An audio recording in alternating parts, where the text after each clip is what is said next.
Today we're going to be talking about cross-border financial planning. Because if you have years to plan this out, then you can start unpacking your retirement accounts early so you don't have to get hit with your required minimum distributions. And that's where the international component comes into I would say, more stable foundation for someone's overall wealth. Welcome to Swiss Money Secrets, your go-to podcast for insights on offshore investing and banking from the trusted Swiss perspective. Let's get into it. So, welcome back to the Swiss Money Secrets podcast. We are so excited to have John McNertney of Green Ocean Global Advisors with us today. John, I'm going to let you introduce yourself, but before we get into it, we're going to talk about what happened in June in the Swiss economy. The Swiss National Bank, at its second meeting of the year, dropped to 0% on interest rates. So no interest rates in Switzerland. Jamie, maybe you could throw in some bit more. John, it'd be, as an American, interesting to hear your reaction as well to that kind of news. Yeah, I mean, it's certainly interesting. It was expected. I think no one in the country or no economist in the country was probably thoroughly surprised by it. There was even speculation that the Swiss National Bank might go to negative interest rates, and that's probably something that we're going to see in maybe the not too distant future. Who knows?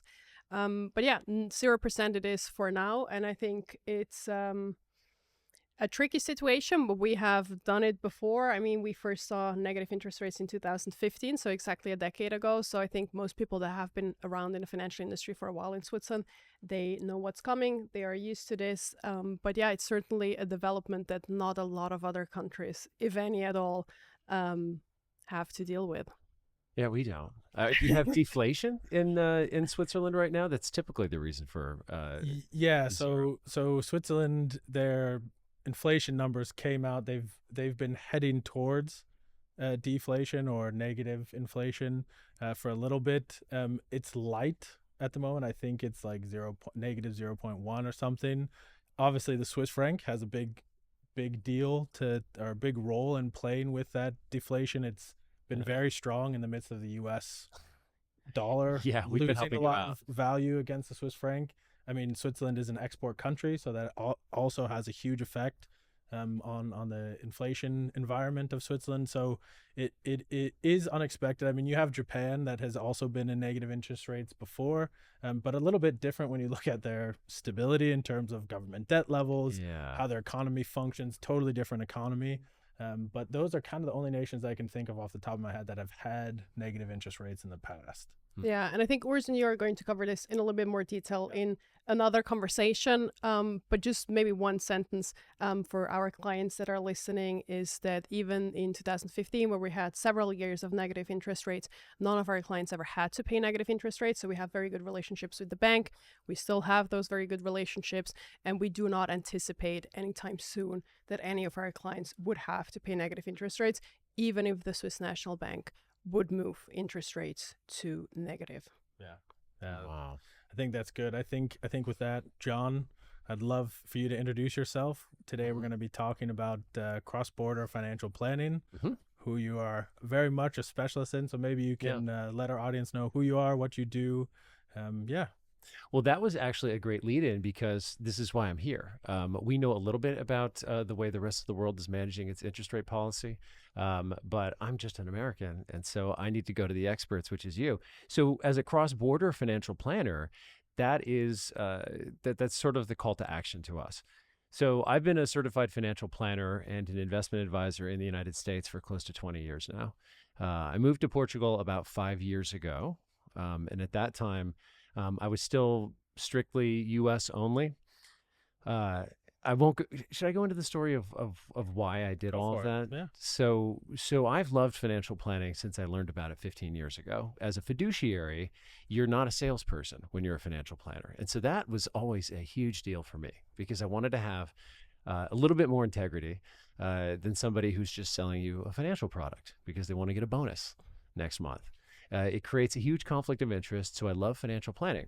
So for my entire career, I've been sort of trying to do that everywhere I go. But I was working for other people up until 5 years ago.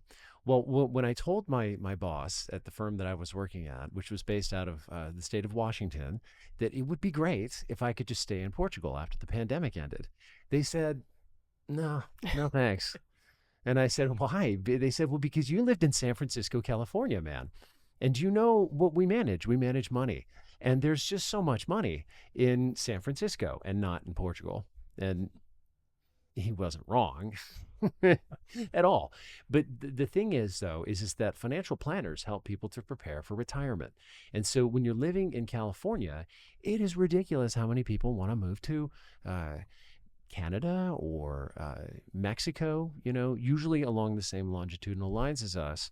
But after having been in Europe for several years and speaking the languages, living the lifestyle, right? I was in Mexico just 2 months ago, and I have nothing but love for the country. But the level of political stability is just not there. And so you think about retiring to Europe as an American, and the prospect is only scary because of languages. But once you can get past that, like the lifestyle is good, and the stability that you experience. I mean, again, I don't want to get political, but like there is something in the air right now in the United States, and it doesn't feel as comfortable as it did when I was growing up. So I said, let's just try this. Let's create a company, which is what I did. And so that was the thesis of it is that great financial planning can absolutely set you up to succeed. Any kind of planning, you're going to succeed at a higher rate, right? Yeah. And so now, though, I'm doing it specifically for Americans who have elected to move here. And so cross-border planning is harder. When I met Jess, I was actually at a conference, and we got mobbed after I took the stage to talk about what we're doing. And the number one question everybody asked me, financial planners asking me, is they said, isn't it like really hard compared to what we're doing? And it is. It's like you have to consider your U.S.-based investment world that you're coming to Europe with. And then you have to layer on top of that your new reality, which includes, European taxes. If you're living in a socialist country, you get universal health care, but you have to pay for it in your income tax bill, right? And so, like, how does that fit into your plan? If you had been planning on paying at U.S. federal rates, they're low, right? And then the last piece, which is is like currency. If there's fluctuations in currency, your spending power is going to change.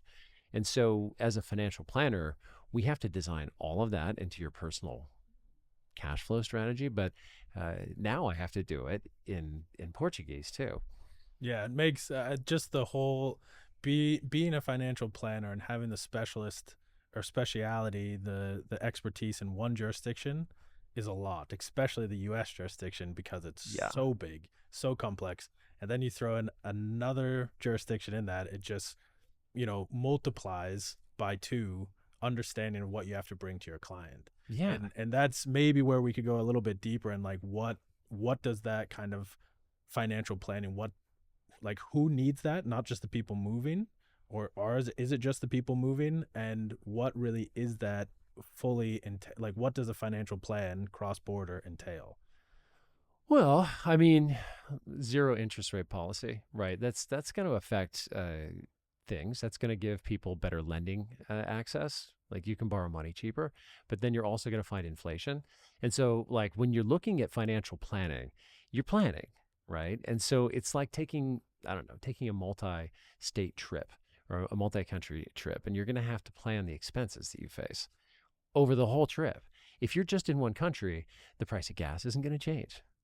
And the food cost isn't going to change, right? When I left Portugal yesterday, I forgot to pack more money because it is expensive here. Yeah. And so like moving tax jurisdictions is going to open you up to the same wild fluctuations in pricing that you're going to be faced with.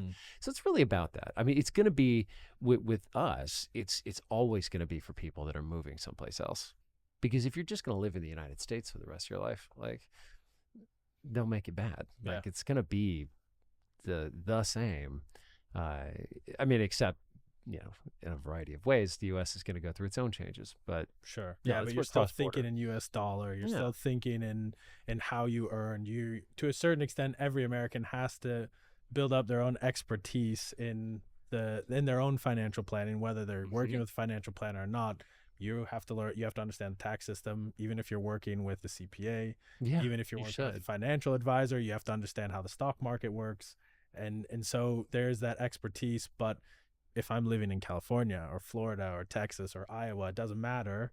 I still have the same base currency. I still have the same essentially federal tax level. Yeah, Yeah. state, you can get into some planning there. Well, the but states have really different Correct. tax schedules. Yes. They have different products that they give you different tax exemptions for. It's a thing. Absolutely. Yeah. I mean, even insurance, like finding the right insurance in the place where you're living is a thing. You know, if I'm from California and now I move to Texas, well, I have to find a Texas-based insurance plan for my healthcare. Yeah, and you could drop your earthquake insurance. Yeah.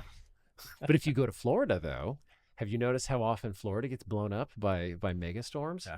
Like, so you're going to have to budget like almost as much as 3 times as much for your home insurance. Yeah. And so then moving that even further into Europe, what have you found are kind of some of the, I would say, the mistakes that people come into it already thinking, and how do you help them kind of avoid those types of issues? So do you guys do financial planning? No. Kind of in the same way that we might do it?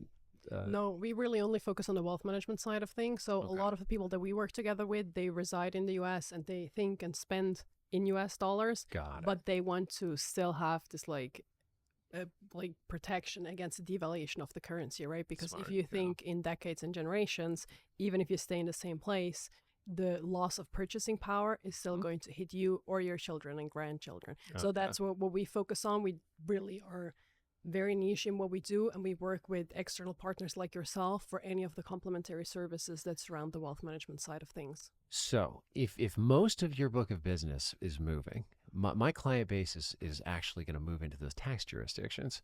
So one of the things, for example, that the Portuguese, the freshly minted Portuguese American is going to deal with is they have more than half of their savings in tax advantaged accounts. So they were advantaged, right? And those taxes were deferred, deferred, not exempt. Yeah. So that means they're going to have to unpack those retirement accounts wherever they are. And so if they're in a European tax jurisdiction and Portugal views those distributions from a 401k, 403b, IRA account, those are income. You know, they're pension income, but the tax bracket in that jurisdiction is the standard progressive rate. So you're paying up to 48% now. You know, and so I know from having done thousands of plans for Americans in America, they're just expecting to pay at the U.S. federal rate. So now I walk them through their cash flow and they're like, wait, can you go back to that part where like my taxes live? And I'm like, yeah. They're like, yeah, I'm paying twice as much for taxes now. That's a lot of money. So like if they're calling me a few years before they move, which if you're thinking about it, you should do it right now. You should. Passive plug. But no, I mean, really, it's better that way, because if you have years to plan this out, then you can start unpacking your retirement accounts early, so you don't have to get hit with your required minimum distributions and be very cranky at 75 or whatever, because then you're like looking at a $2 million account if you're 50 and the U.S. markets perform, knock on wood, for a couple more decades. Then you can have a $5 million account that you're drawing down at the rate of 6 figures. That's a huge tax bill. So you already start working with people before they move? Ideally, you help them a few years before they actually do it? Ideally. Yep. Ideally, because then you have time to maneuver. Yeah. If you have already moved, I'm a little bit less powerful, because if you've moved into that tax jurisdiction, for example, you're going to pay at Portuguese rates on the sale of your home. The U.S. gives you an exemption that's equivalent to $250,000 per spouse. So you have like your average, housebound $1 millionaire. They spent $500,000 to buy the house, $1 million sale, $0 in taxes in the U.S. If you already moved to Portugal and you're going to be telling the Portuguese tax authorities, they're going to tax you for $500,000 in capital gain. And so that's a couple $100,000 that you're just paying that you didn't have to pay. So yeah, you really have to plan before you get in the car. Yeah. Otherwise, things can really hit you in a bad way. I've seen people. I had a plan last month where they found out during the planning call, and by the end of the call, they hated me because I said, guys, I know you love your advisor right now, but they didn't prepare you for this, because they had just a regular plain Jane advisor who was kind of running. At a lot of the big banks, they're not supposed to keep working with you. But this advisor had kept their client because, of course, they want to keep a client. But yeah, they didn't get them ready for this. And the person had already spent all of their money on $1 million property in Portugal. And they had like $2 million in their IRA accounts. And they didn't have anywhere else to spend the money from. So immediately from the word go, like their Social Security and their IRAs are running up the bill for regular income tax in Portugal, and they're not going to make it now. And they're like the kid that was told that like they can't have their toy now. They're like, oh, stop telling us this, Mr. Nasty Guy. And I was like, I'm sorry, I can't. I'm not able to fudge the numbers. Yeah. You're going to be expected to pay this eventually, so. They didn't talk to me again. They probably went back to their other advisor and he told them what they want to hear. But they're going to have to move someplace or move to someplace like France. Because what I've realized is that, you know, unlike the US where state to state everything's the same, like every tax jurisdiction across Europe is different. So, for example, France does not levy ordinary income tax against IRA distributions. So that's interesting because then if you can take advantage of an exclusion, which Portugal has special tax breaks for folks that enroll in them, like the NHR 2.0, you get like a tax exclusion for 10 years, and then you could plan to move later. So that's the kind of common mistake that we can solve for, but we have to know you. Yeah. Yeah. It's like with most things, planning, as you've mentioned, really comes beforehand. And I think that's one of the things that's always tough when you want to make snap decisions. In the US, people have usually built wealth very well and like to be able to move quickly. I mean, the US economy moves fast. Mm-hmm. You know, inside of it, whether you're East Coast, West Coast, even in Middle America, things move fast in the States. And so being able to move, the freedom of movement that we all have as Americans, to one day decide to move from Alaska to Hawaii. Okay, there's flight time in between, but you can make that decision. Yeah. There's no visa paperwork. There's no kind of applying for residency to see if you can get it. You can just do it. And you change your driver's license, and that's your residency card, which is always funny to Europeans. When I'm talking with Europeans, they're like, yeah, why don't you have your residency card? And it's like, those are driver's license in the States. Like, yeah. That's what it is. And like, they're all the same. Yeah.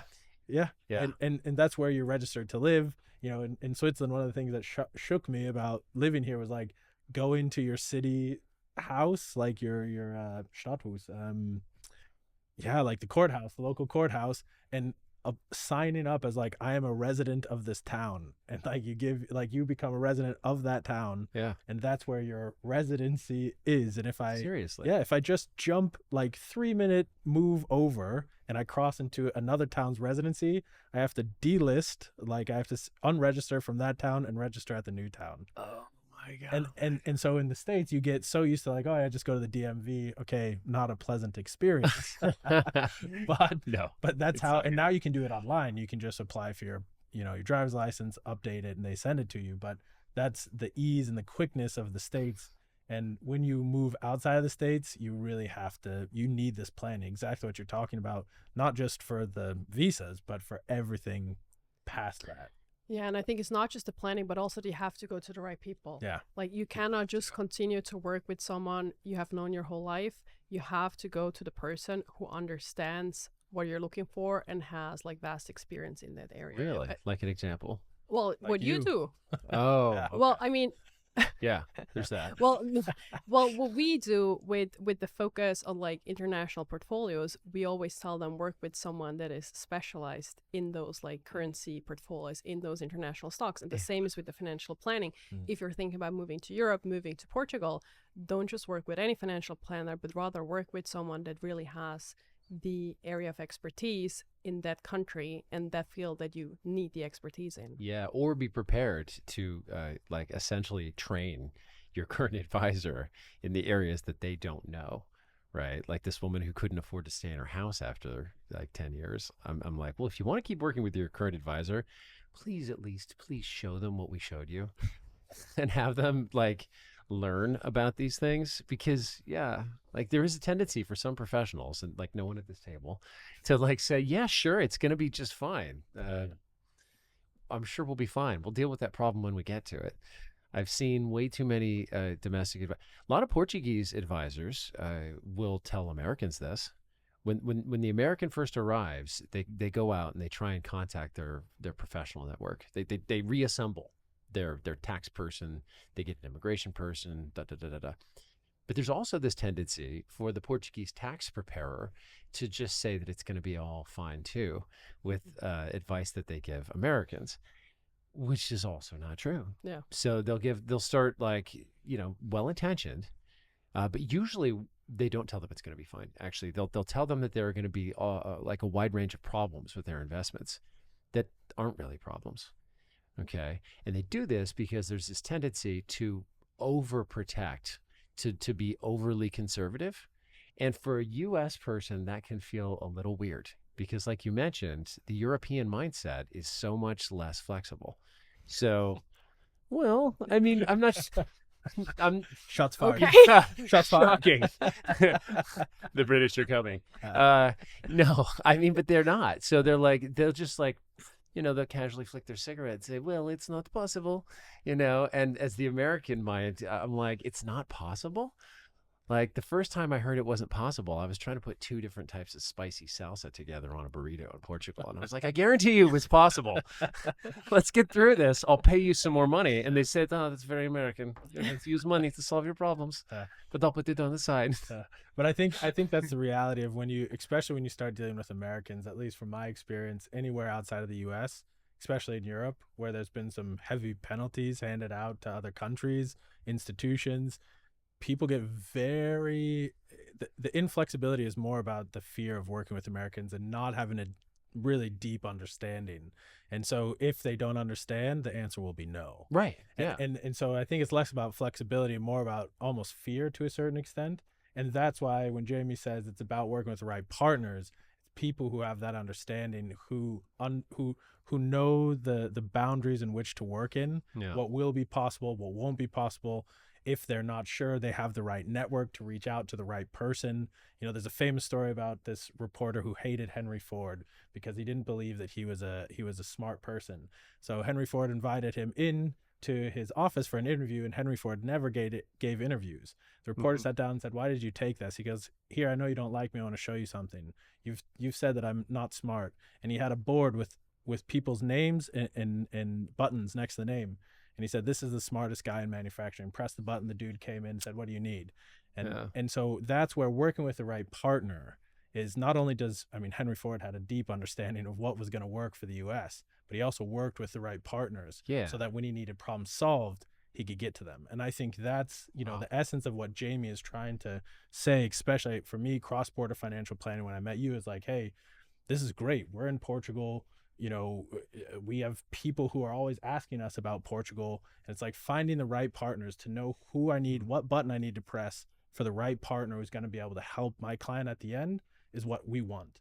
And that's where the right network, the right partner is going to be able to give you those things. Yeah, maybe that not one person has every single answer, but they're going to know the people who can try to help it and at least go through the process of trying to solve a problem with the right people. Absolutely. Well, I mean, that's why you were, I hope, at that conference, because I go to these industry conferences frequently. And so the head of our global financial planning organization, which is why I feel like I'm well equipped to deal with cross-border issues now. His name is Ashley Murphy, so I'll give him a little plug there.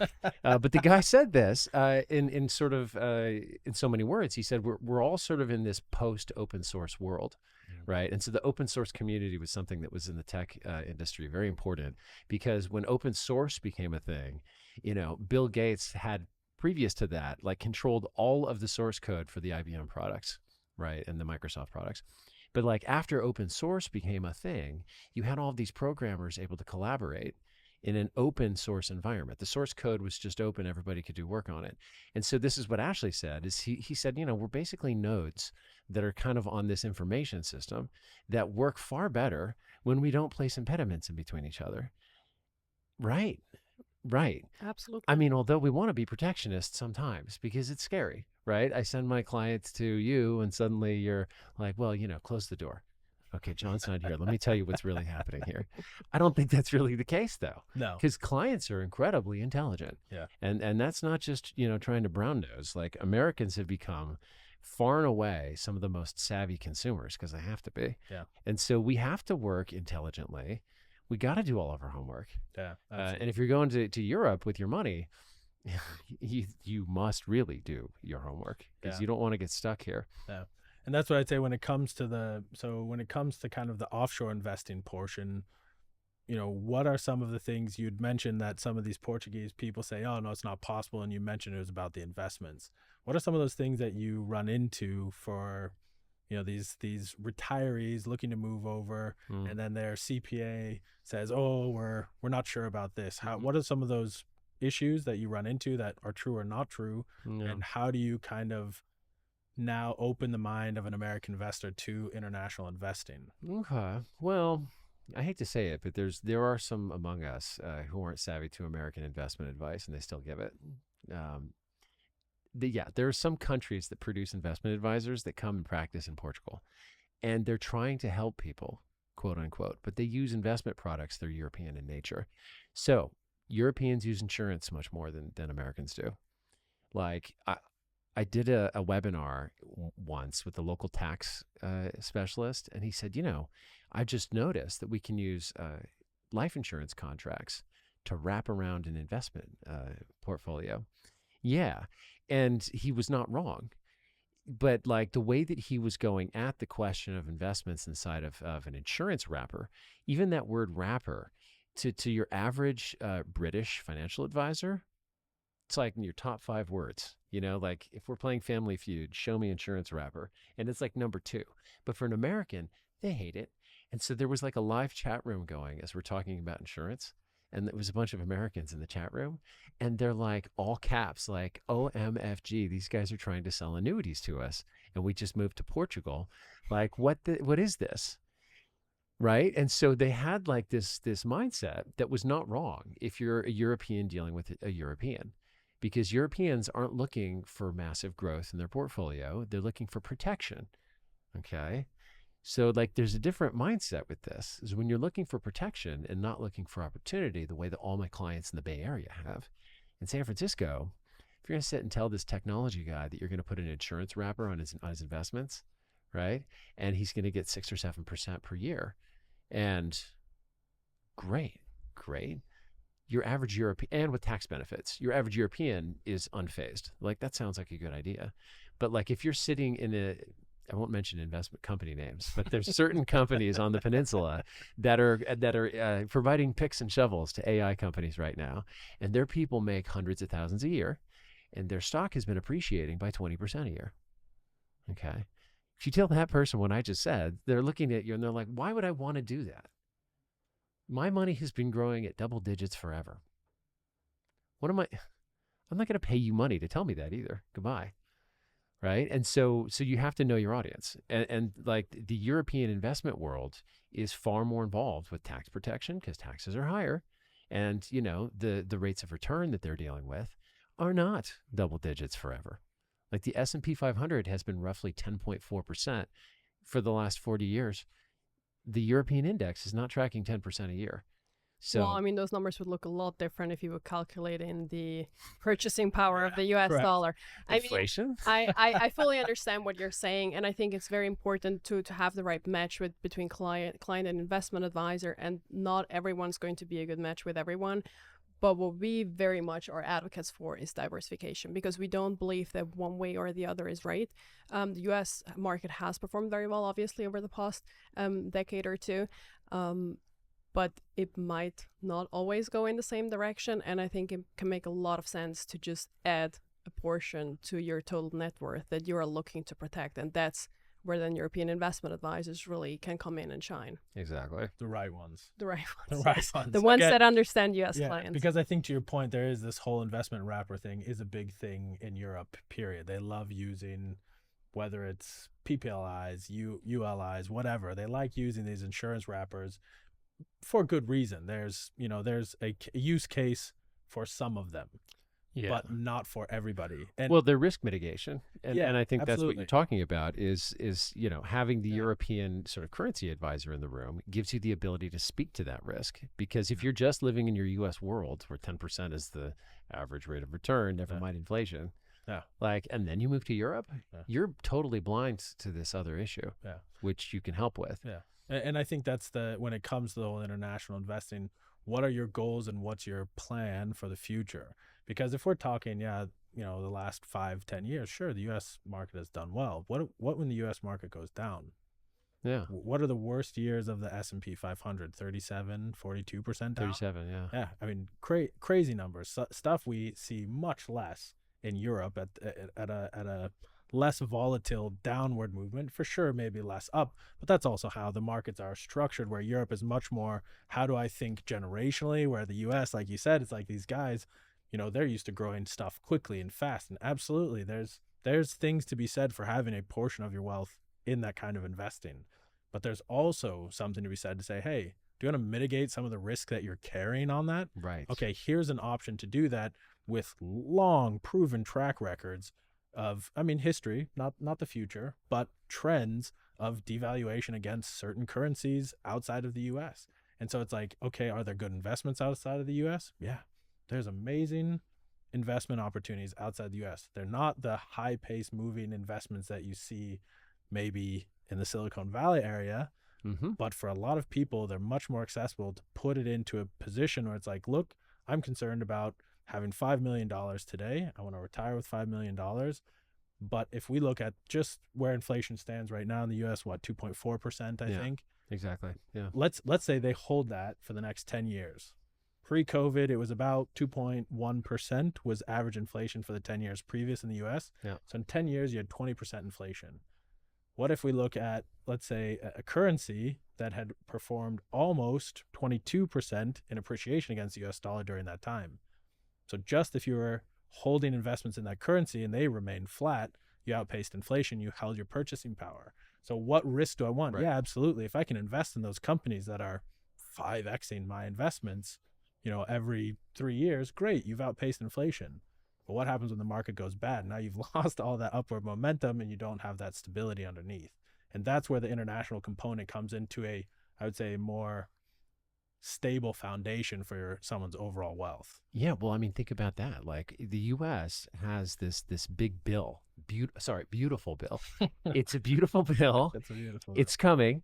It's going to add $3 trillion in debt, is I think what the economists are agreeing on right now. That could have some consequences for our long-term viability as a currency, and so we have been just sort of like just playing with it, just playing games with our credit rating as a country. And so what might happen if you're living in Europe and all your money's just U.S. denominated? What might happen if your currency that you have all your savings in loses its value vis-a-vis like your life? Yeah. That's what you're talking about, right? Absolutely. There's no diversity there. You've diversified effectively your spending, but your income and your savings, they're not.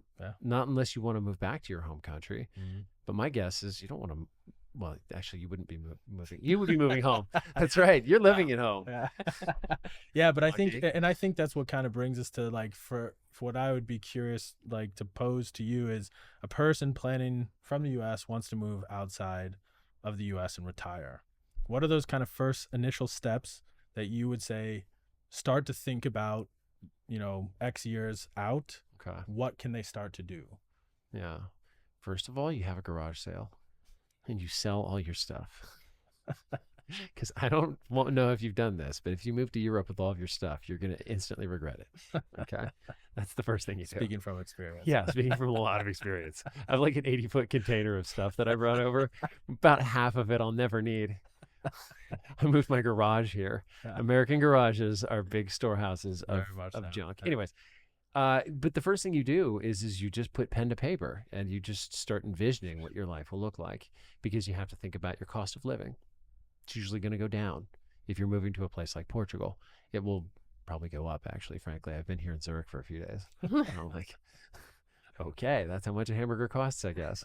But yeah, you figure out what your cost of living will be. You figure out what's your budget going to be. Then you figure out, all the things that we figure out, which is like, is your Social Security going to be portable, and in the way that you expected it to be? Will you have the same tax base?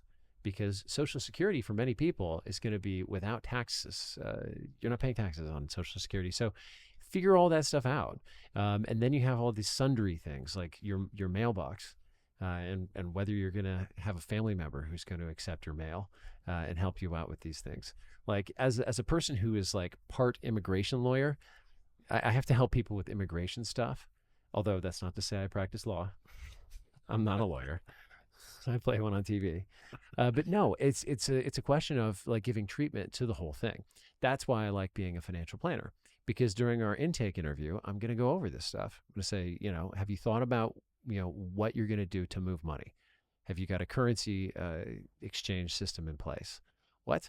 So then we have to maybe get you a currency broker, or just set up there's a lot of different ways that you have to think about it. Not just, are your investments going to be okay? There's so much that goes into your day-to-day life that you have to basically reconstruct your life in the other country. It's like taking your old CDs and like turning them into MP3s. Digitizing all VHS to Betamax. Yeah, I don't know, whatever. It's a total change. Yeah. You're not just, okay, I'm just going to live in Europe next week. Yeah. I've seen that. Spoiler alert, that movie does not end well if you just uproot your existence and just move. At what point do you think, at what point along the route should they start looking to speak to a cross-border financial planner, to start thinking outside of the U.S. of bringing on kind of those services, or at least looking into them? Because I think for me, in my experience, when we're speaking to prospective clients, sometimes it's literally like in the first week that they even had the thought, maybe I should look outside, and they speak to us, and sometimes it's down the road, 6, 7 months, 10, 15 years. Sometimes, I mean, we've had prospects come back to us and say, hey, I met the founder at this conference, and I go to Jamie, I say, hey, they said they met your dad, and she's like, wow, the last conference he was at was like 15 years ago. And so, it's different levels. So if I'm an American thinking about moving abroad, at what point should I start to have those conversations if I'm serious about moving? Well, I'm glad that you added that last part. If you are serious, right? Because I have met a lot of people out in YouTube land. Hello. They're like, oh yeah, this is great. Let me just call up a financial planner and let's see if I can do this. Not as productive of a conversation. Like, figure out that you're really doing this in a few years, and then this has to happen soon. Because I don't like crushing dreams. I don't like meeting you when you're about to move. I've done this. Like, those women that I mentioned that like realized this after they got to Portugal. I hate the look on someone's face when I'm crushing their dreams. Mm-hmm. So you got to map your dream out first. And then it's a question of like maybe making some changes. Or if you cannot do it at all, I would love for you to discover that before you waste a bunch of mental energy and like, or online on Idealista, like clicking on houses you want to buy, right? Because once you've bought that house in your head, it's going to be painful. Yeah. When you let go of it. So the financial planning process is that. It's like, putting that destination in on your GPS and like really working that out in reverse. Like, oh, do I have enough money to like do a 4-day trip across Europe? And if you do, then you can start planning which hotels you want to stay at. But you don't do the hotels first and then you go back and say like, well, we've got a 4-day trip. Like, you need to have the time, you need to have the money. And so financial planning is going to tell you that in essentially like a 2-hour dialogue. So I'm always, of course, I would say this, like, do it as soon as you can. Come and talk to me. Send me an email today. Yeah. Right as you're listening to this, don't let the video finish. Yeah, 1-800-GO-GREEN. It's not that, though. It really is. Like, I would far rather you find out right now than you go on this binge of, like, learning Portuguese. It's always good to learn a new language. Oh, sure. I've had brushing up my French on my to-do list for 10 years now, so maybe next year it's going to happen. Cool. Well, I'd say with that, I think we've covered a lot of really good information. Do you have any final thoughts that you would want a listener to when thinking about cross-border and thinking about moving, just a final thought that they can go with, a place to send them off the diving board into the deep end? I don't think so, man. I mean, really, well, I have to say thank you. I do have to say thank you because although this seems like an obvious fit, it was far from obvious when we met at that conference earlier this year. So thank you. I don't know. Just invest a lot of time and thought into whatever you do in life, and then go and do it. Like that's the thing is people sometimes take time in coming to talk to me, and they think they can't do it. More people are conservative. If you have dreams, just go out and see if they map out. And that's where we come into it, and we can take pride and satisfaction in it because it's a lot of fun when you do it right. So that's really it. Also, you're going to be on my show, I hope, a webinar with us. We'll be recording this, so probably before. So Yeah. hopefully people can find you when you come to talk with Green Ocean too. We can link to the webinar that the two of you are going to do once this episode is going to be published, because I think by the time we're publishing this, your guys' webinar will be up as well. Yeah, so we can include need that. to find you guys. I didn't know about your existence until a few months ago. We got to change all that. Cool. Well, it was a great conversation. Thank you so much for being on. Thank you very much. Thank you for your time. Jamie. Thank you, Jess. Thank you, John. All right, take care. Perfect.